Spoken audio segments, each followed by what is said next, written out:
vocês viram que o professor Eugênio hoje de manhã também abordou rapidamente a questão da memória, a questão da emoção.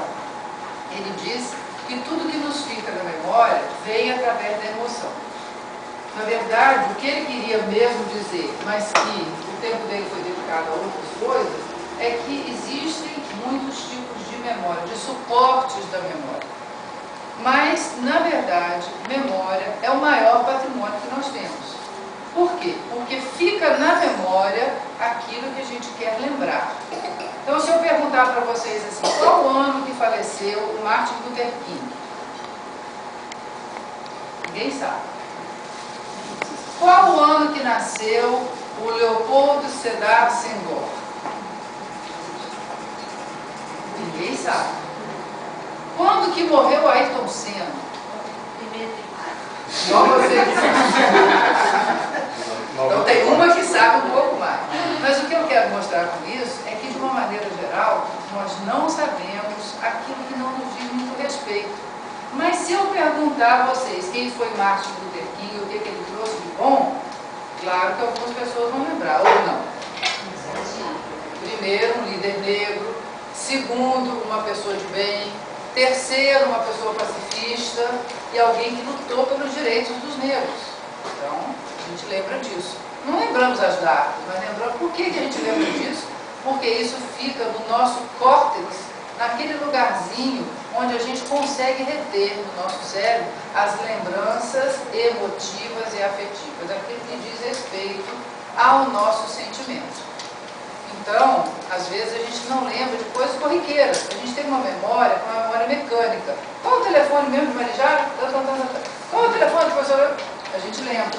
Pelo hábito do uso. É uma memória decorativa. E isso o professor, para quem quiser se aprofundar, o professor Ivan Esquerdo, na internet se acha muito sobre ele explica detalhadamente esses fenômenos da memória. Então, a memória, ele é um professor argentino radicado no Brasil que trabalha no Rio Grande do Sul. Ele é, na verdade, um neurocientista que vem trabalhando pela memória.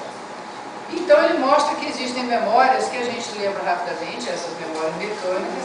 Existem memórias mais profundas, que às vezes o psiquiatra, o psicólogo precisa ir lá buscar, bem longe para a gente trazer.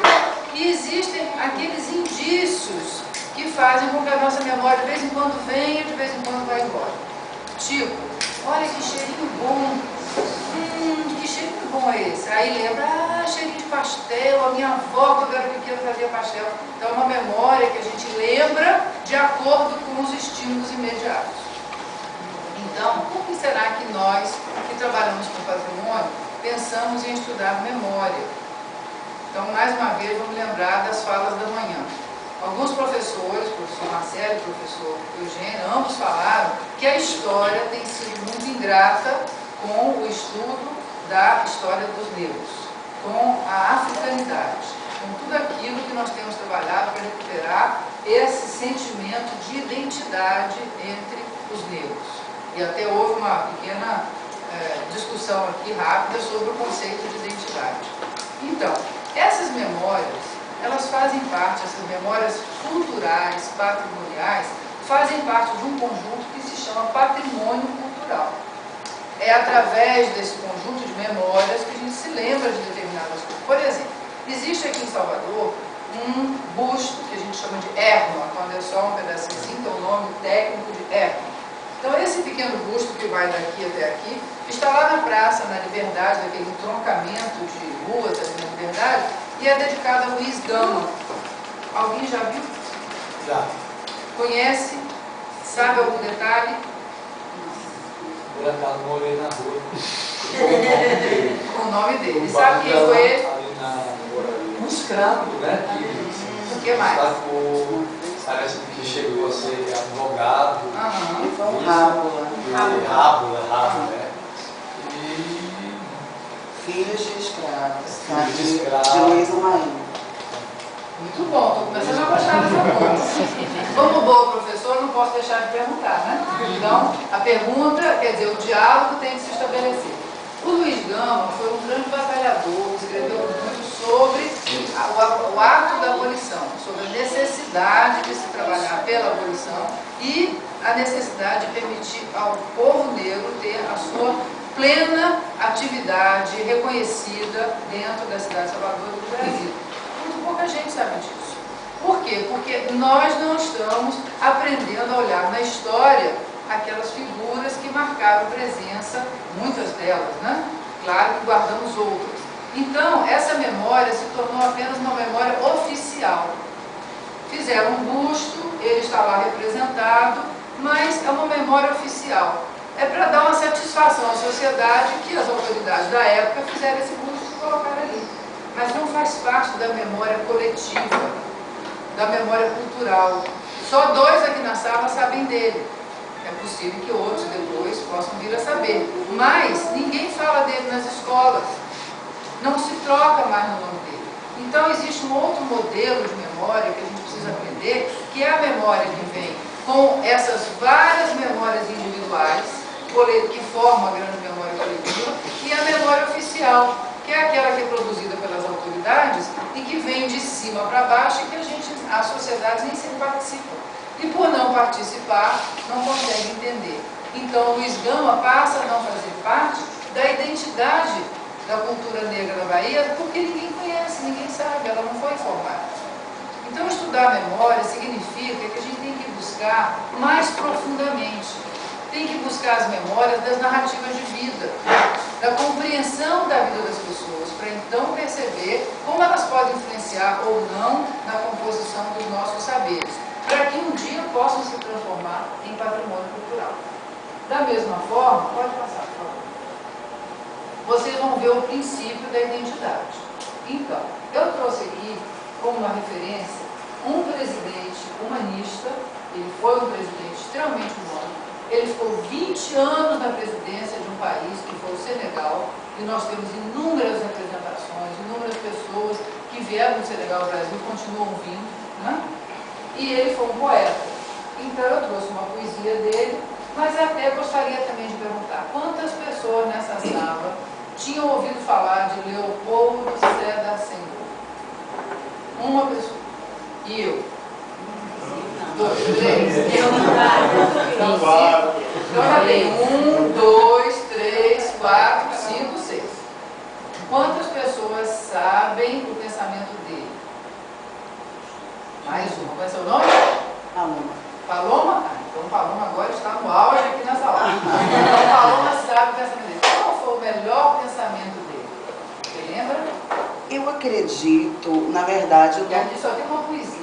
Isso, o que eu penso um pouco do Leopoldo é essa visão humanista, não é? Isso me marca um pouco, não é? Apesar de conhecer, digamos, não conheço a obra completa de Leopoldo. Sei, inclusive, que ele teve a oportunidade de estar aqui, né, na Bahia, visitou o CEAL, né? Então, acho que essa parte humanista é que mais me chama a atenção. Então, vamos ver como é que ele traduziu essa parte humanista para a identidade do povo negro. E aí nós vamos entrar num outro conceito, que é a identidade. Passa, por favor. Então, Leopoldo Sédar Senghor. Ele nasceu em 1906, lá no Senegal, numa pequena aldeia, e faleceu em 2001. Então, o que ele diz? Eu vou fazer questão de ler um pedacinho, embora eu não goste de ficar lendo, que vocês também já estão lendo, mas só para enfatizar. Ele diz assim: é esta a comunidade cultural que eu chamo. Ele diz de uma comunidade cultural. Ele fala a africanidade. Bem aqui, ó, quarta linha. E eu a definirei como um conjunto de valores africanos de civilização, que ela apareça sob seu aspecto árabo-berber ou sob seu aspecto negro-africano. A africanidade apresenta sempre o mesmo caráter de paixão no sentimento de vigor na expressão. Então ele mostra que as línguas são diferentes, mas a consciência da comunidade cultural faz parte dessa africanidade e é um pré-requisito a todo progresso no caminho da unidade. Sem ela não é possível haver vontade e ainda menos esforço de eficácia e de unidade. Ele foi uma das pessoas marcantes que durante os anos que viveu, ele chamou atenção para o poder e a capacidade dos negros.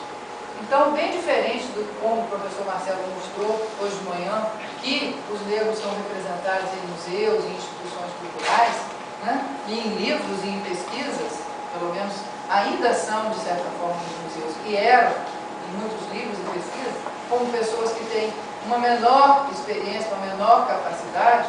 Ele já dizia isso, e ele foi filho de um comerciante, classe média, média alta, que conseguiu, lá mesmo na África, estudar muito e se formar, e passar para outros países, e voltar para ser um presidente.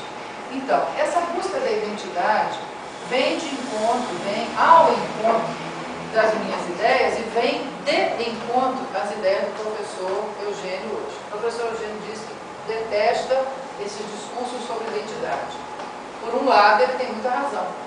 A identidade, e ele mostrou bem, que foi introduzido esse conceito na França para se criar e se forçar uma identidade nacional, devido à quantidade de etnias, raças e movimentos étnicos que existiam, ela, na verdade, nesse sentido, ela é realmente uma coisa muito difícil de ser trabalhada e nem deve ser pensada mais dessa forma. Porque a identidade, ela só se forma de uma maneira dialógica. Isso, um excelente autor russo e outros, alguns canadenses, alguns africanos e alguns belgas, têm trabalhado isso com muita propriedade. A identidade, ela é dialógica. Dialógica é a característica de quem está aberto ao diálogo. Então, eu vou dar um exemplo assim, bastante meu. Vocês viram hoje de manhã uma senhora sentada do meu lado quando eu cheguei aqui. E eu fiz questão de trazê-la porque ela é uma pessoa muito sensível e ela tem 87 anos. E ao mesmo tempo, ela se parece com uma inglesa. Todo mundo olha para ela e fala assim, ela é descendente de inglês, né? Porque ela tem o cabelo alto, loirinho, os olhos muito azuis. Como a Martine, por exemplo, que é francesa, também toda clara, toda alta. Mas a Martine tem um sangue negro, sabia? Um sangue noir, dedans, au corps, se possível. Bom, a minha mãe também. Apesar daquela pele alva, daquela claridade na pele, ela tem um sangue negro. Por quê? Porque nós viemos todos no mesmo tronco. Eu não sei quem viu há poucos dias, há 2 semanas atrás, um Globo Repórter muito interessante, mostrando achados arqueológicos da melhor qualidade, nações muito antigas.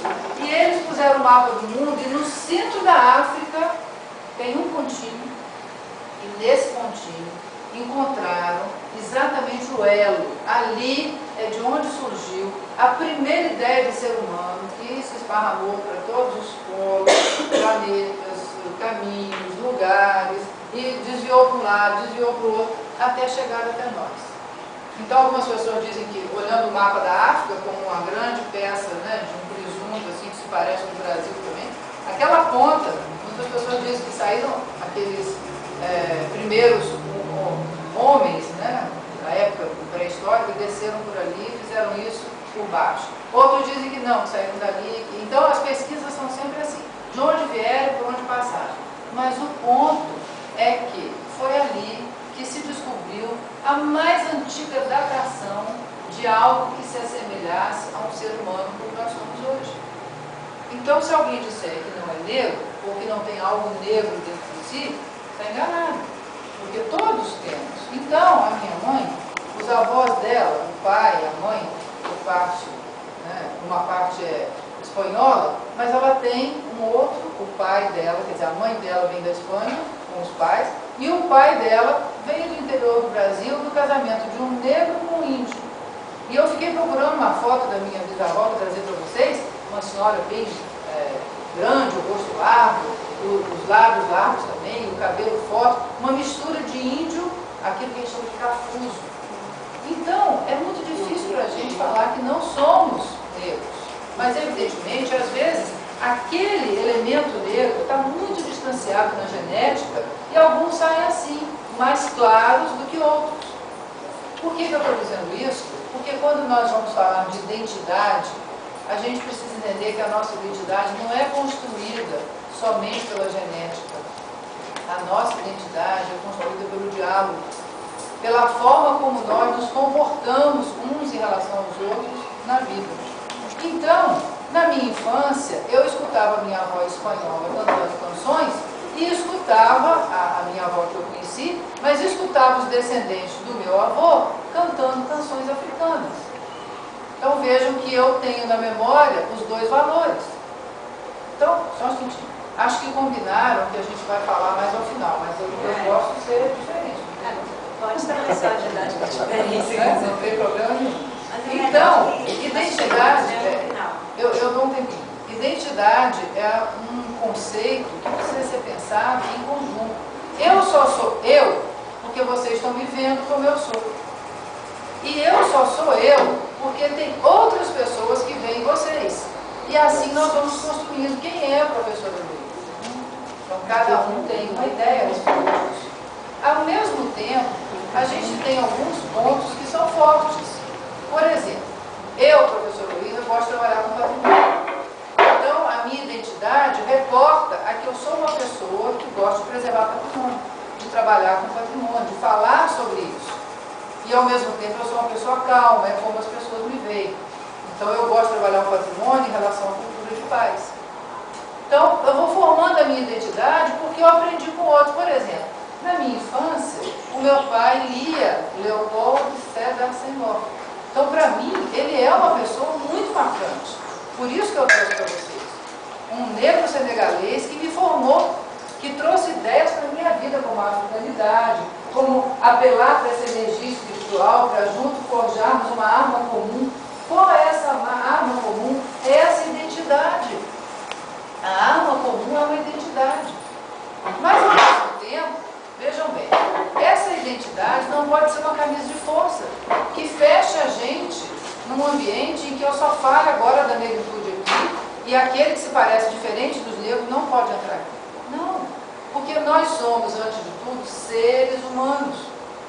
Nós somos alma, espírito, sopro de vida, como vocês viram no outro slide. Então, há poucos dias eu recebi a visita da Célia, que me alegrou imensamente, sentadinha aqui, que trabalha com vocês, que é gente desse espírito de lugar aqui, que tem esse espírito, e ela conversou comigo sobre o fato da gente de vez em quando ser criança. E eu disse a ela, mas que bom que a gente guarde essa coisa da infância dentro da gente. Porque ser criança significa ser cada vez mais desse mundo, e cada vez mais espiritual. Porque uma criança, ela nasce sem preconceito, ela nasce sem distinção. A gente, quando vai ficando mais velho, vai criando essas distinções de identidade.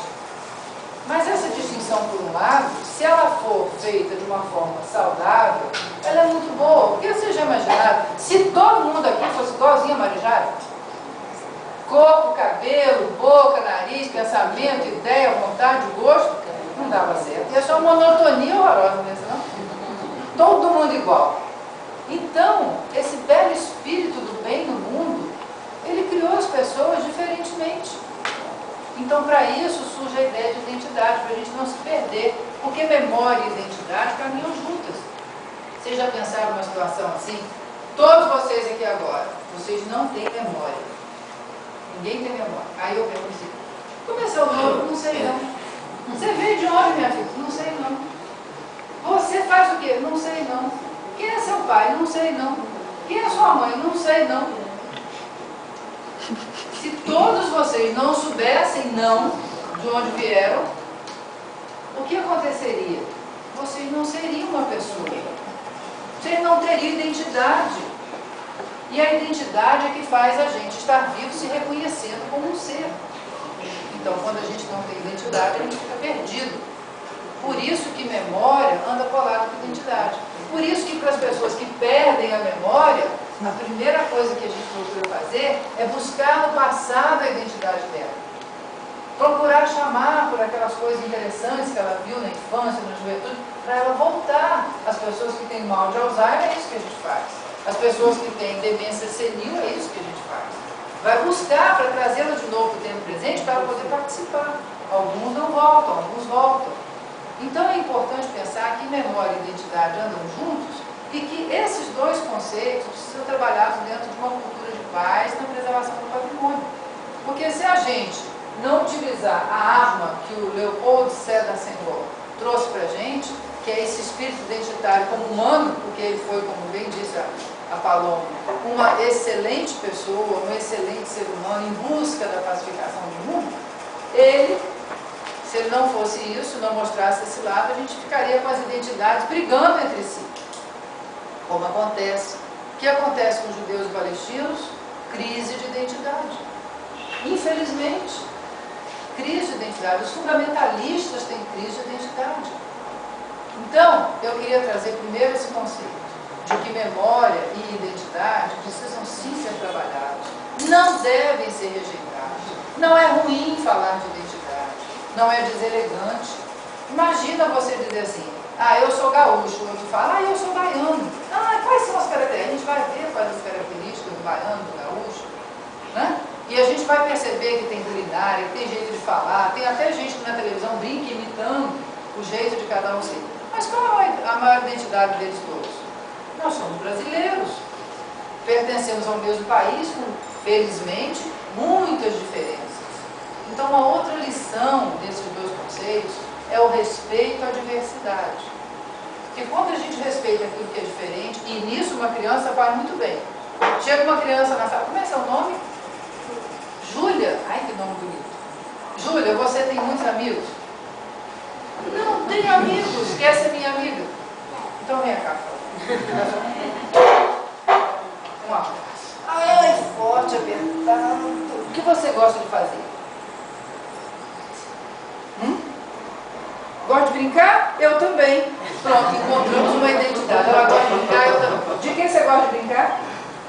De boneca? Eu também. Vou brincar com boneca com você. Vou pintar seu cabelo, vou arrumar. Então, tá vendo? A Júlia é uma criança. Ela não tem preconceito. Ela podia dizer assim, tem uma professora ali falando, eu não vou lá. Senta lá que eu vou lá brincar, tá bem? Ela podia ser preconceituosa e dizer que não ia brincar comigo, ou até que nem queria falar comigo. Essa branquela está aí na frente, com essa cara, né, falando, e de repente eu estou aqui sentada, ela vai se detergar comigo. Ela podia não ser, mas criança é assim. Ela é super natural, me abraça, me beija, troca ideia, responde. Existe um filósofo grego chamado Heráclito. Ele escreveu uma vez assim, e eu sou apaixonada por esse pensamento, queria deixar com vocês. O homem atinge a maturidade quando ele se torna sério quanto uma criança que brinca. Gente, uma criança brincando, se eu disser assim, olha, isso aqui é uma torre onde está encerrada a Rapunzel. Ela não vai tocar nesse copo enquanto isso não virar outra coisa, porque ela respeita as regras do jogo. Ela compreende o que a gente fala e respeita. Então, a gente tem condição de dizer, não passe dessa linha porque aqui tem um rio. Vocês estão vendo um rio aqui? Tem um rio passando aqui? Oficialmente não. Mas para todos nós, quando dizemos, aqui tem um rio, a gente acredita. Então, o espírito da criança é esse espírito bom que faz com que as identidades se estabeleçam sem luta, sem guerra. Na hora de brincar, às vezes até discute com o colega, mas daí a pouco está de bem de novo, já troca o carrinho, troca a figurinha, etc. Então, talvez seja essa a grande ausência no nosso estudo sobre patrimônio. A gente não encara o patrimônio como algo que é do ser humano e não de um ou outro específico. Antes de tudo, deve encarar como sendo do ser humano. Depois, a gente vai encontrar diferenças para engrandecer o ser humano. A capacidade que a gente tem de ser diferente. Para depois, então, a gente começar a estudar as formas de preservar esse patrimônio.